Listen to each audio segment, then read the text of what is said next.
নমস্কার, তিয়াশা রান্নাবান্নাতে আপনাদের সবাইকে স্বাগত। আজকে শেয়ার করব একদম বিয়েবাড়ির স্টাইলের দই কাতলার রেসিপি। খেতে কিন্তু এটা দারুণ হয় আর বানানোও কিন্তু খুব সহজ, বাড়িতে কিন্তু খুব সহজে এটা বানানো যায়। তো তার জন্য ফার্স্টে এখানে আমি মাছটাকে ভেজে নেব। মাছটা কিন্তু নুন হলুদ দিয়ে ভেজে নিতে হবে আর এটাকে অবশ্যই সাদা তেলে ভাজতে হবে।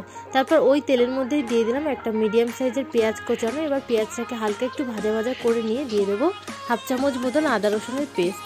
এবার আদা রসুনটা দিয়ে আবারও কিন্তু খুব ভালো মতন এটা একটু কষিয়ে নেবো, যাতে আদা রসুনের যে কাঁচা ভাবটা থাকে না সেটা যাতে চলে যায়। তারপর এটা খুব ভালো মতন কষানো হয়ে গেলে দিয়ে দিলাম 2 চামচ মতন ফেটিয়ে রাখা টক দই।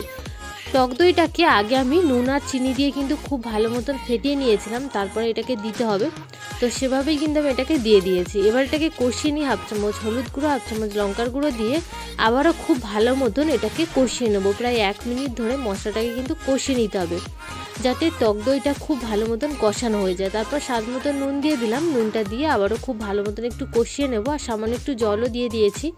এবার আমি সামান্য একটু চিনি দিয়ে দিলাম, যেহেতু টক দই আছে তো ব্যালেন্স করার জন্য কিন্তু অবশ্যই একটুখানি চিনি দিতে হবে, যেহেতু টকটা বেশি হয়ে গেলে ভালো লাগবে না, তাই জন্য অবশ্যই করে একটুখানি চিনি দিয়ে দেবেন।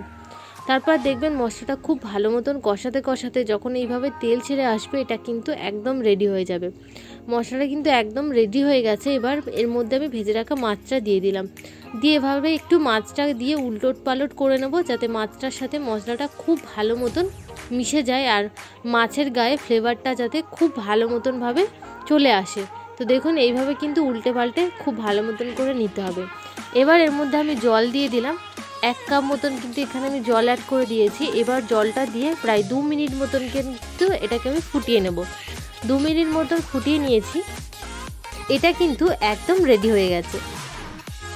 রেসিপিটা যদি ভালো লাগে তাহলে কিন্তু অবশ্যই লাইক কমেন্ট আর সাবস্ক্রাইব করবেন, আর এভাবেই আমার পাশে থাকার অনুরোধ রইল আপনাদের সবাইকে।